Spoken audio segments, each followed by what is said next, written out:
Déclaration des militantes et militants du parti Les Démocrates de la 9e circonscription électorale sur les interdictions abusives des activités du parti politique Les Démocrates. Depuis 2020, le parti Les Démocrates s'est positionné comme parti de l'opposition et anime la vie politique nationale en cette qualité.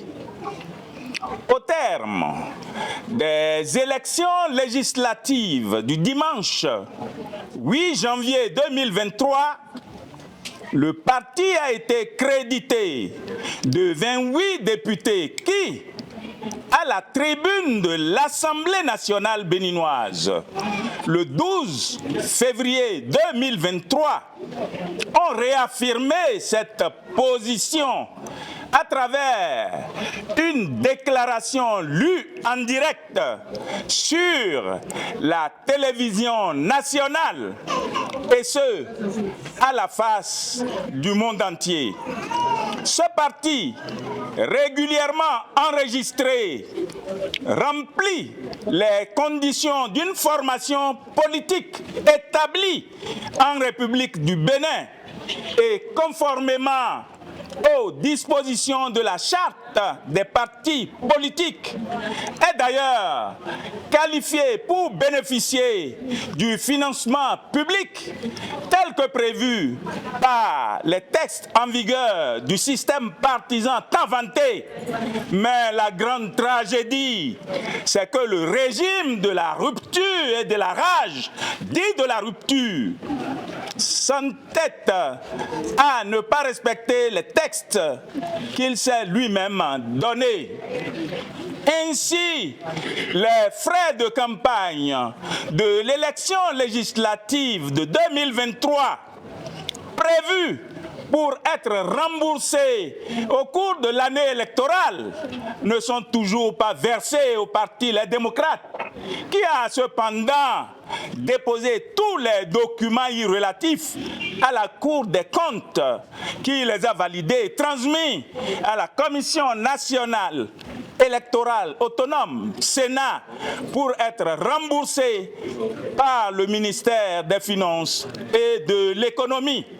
Au titre de l'exercice 2024, aucun financement public du parti Les Démocrates n'a été, hélas, enregistré de janvier à décembre. En dépit de son statut de parti politique régulièrement établi, le parti Les Démocrates est aujourd'hui confronté à une restriction de liberté d'expression et de manifestation jamais enregistrée avant l'avènement du régime de la rupture, et ceci depuis 1990. En 2025, une année préélectorale et par conséquent très politiquement mouvementée, l'opposition béninoise enregistre contre toute attente des interdictions injustifiables de ses activités sous de fallacieux prétextes, malgré les dispositions administratives que les responsables du parti ne manquent de prendre pour l'organisation de leurs activités statutaires, conformément aux droits que lui confèrent les lois de la République. Au même moment, les partis politiques de la mouvance organisent sans la moindre inquiétude leurs activités sur le terrain, comme s'ils étaient les seuls dans le pays à avoir les droits d'animer la vie politique au Bénin. Aussi, peut-on aisément remarquer le plan sordide de ce régime qui fait feu de tout bois pour noyer les ambitions légales et légitimes du parti Les Démocrates, contre qui il ruse avec rage en torpillant les lois au point de vouloir déchirer une fois encore la constitution du pays.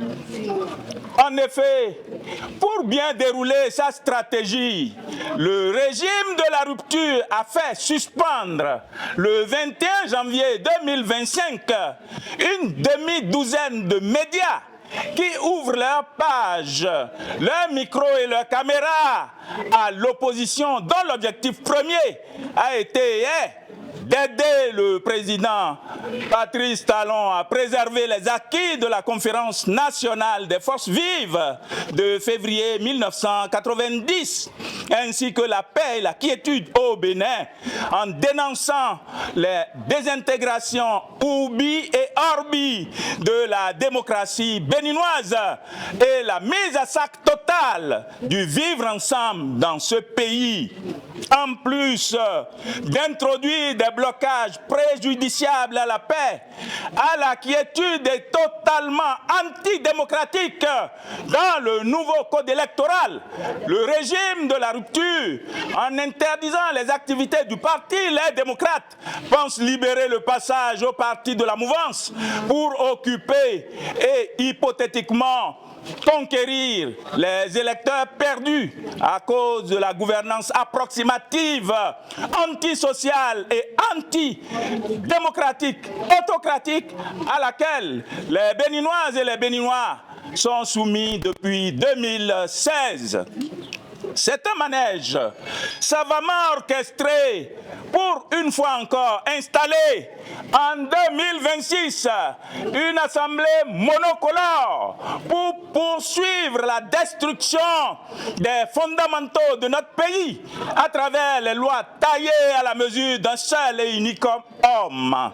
Sinon, comment veulent-ils comprendre, comment veulent-ils qu'un parti puisse réussir à avoir 20% des suffrages dans chacune des 24 circonscriptions électorales, comme l'exige le code électoral exclusif, chrysogène, et sans mener des activités sur le terrain, sans aller vers sa base? Pourquoi l'opposition doit-elle demander à avoir une autorisation qui, de surcroît, est payante avant de tenir sa séance, des meetings, même dans des espaces purement privés, alors que le Bénin n'a jamais cessé d'être un régime de déclaration?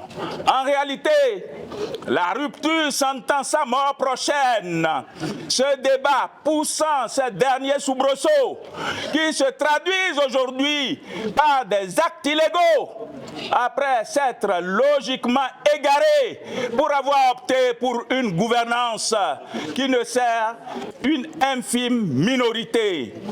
Ici, à Banté, Savalou et Dassazoumen, comme dans les 74 autres communes du Bénin, les Béninoises et les Béninois n'ont pas oublié, n'oublieront pas, premièrement, la destruction des commerces des vaillantes femmes à travers l'opération dite de déguerpissement. 2. La destruction de plusieurs milliers d'emplois, plongeant des milliers de familles dans la misère et poussant des pères et des mères de familles au divorce, au suicide, donc à la mort. 3.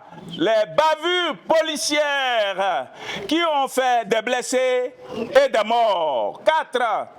Les répressions sauvages pour non-port de casque sans le moindre respect de la dignité humaine et sans tenir compte des conditions conditions sociales difficiles auxquelles ce régime a contraint les Béninois. 5. Le malheureux et infernal quotidien des producteurs de soja, de cajou, de karité et autres, avec les tranchées ouvertes, les grosses pierres convoyées et les mesures suicidaires imposées aux producteurs, aux transporteurs et aux commerçants, juste pour les empêcher de sortir ces produits du pays, pour les vendre au prix rémunérateur, etc. C'est pourquoi, tout en dénonçant avec la dernière rigueur les interdictions illégales des activités de notre parti, le Parti du Peuple, par des maires et des préfets aux ordres, en mission pour servir la cause désormais perdue de cette rupture-là, à la gloire d'un seul individu et en tout mépris de l'état de droit déjà agonisant. Comment peut-on comprendre et expliquer que des activités politiques reconnues publiques soient interdites dans des espaces publics plus indiqués après encaissement de frais exorbitants pour finalement confiner les opposants dans des espaces privés? Que leur vend-on? Non! Militantes et militants du parti Les Démocrates de la 9e circonscription électorale réunissant les communes de Manter, de Savalou et de Dassazoumé, premièrement, réclamons nos dus au titre des frais de campagne liés aux législatives de 2023. 2. Réclamons nos dus au titre du remboursement du financement public auquel le parti Les Démocrates a droit et qui a été suspendu unilatéralement et de manière délibérée depuis janvier 2024. 3. Attirons l'attention de toutes les autorités politico-administratives, de la police républicaine et de tout préposé sur le zèle maladroit, gratuit et inutile, préjudiciable au vivre ensemble. Attends-toi à la paix, à la concorde, à la quiétude, la liberté d'expression et de manifestation. 4. Prenons l'opinion publique nationale et internationale à témoin d'éventuels autres manquements aux droits de l'opposition, du genre interdit et à réprimer les manifestations pourtant pacifiques. Et invitons les militantes et militants du parti Les Démocrates en particulier et le peuple béninois en général au calme, puis les rassurons des mesures que le parti Les Démocrates prend pour que jamais le Bénin ne bascule plus qu'il ne l'est déjà dans un état où seuls ceux qui chantent la gloire du roi ont droit de s'exprimer ou de se manifester ou de manifester. Appelons à la mobilisation autour du président du Parti Les Démocrates, Dr Thomas Ichola Boniaï, pour la victoire écrasante aux élections générales de 2026 et pour la libération du Bénin. Vive le Bénin! Vive la démocratie! Vive le parti Les Démocrates! Vive la 9e circonscription électorale! Je vous remercie. Enfants du Bénin debout, la liberté de Christ sous notre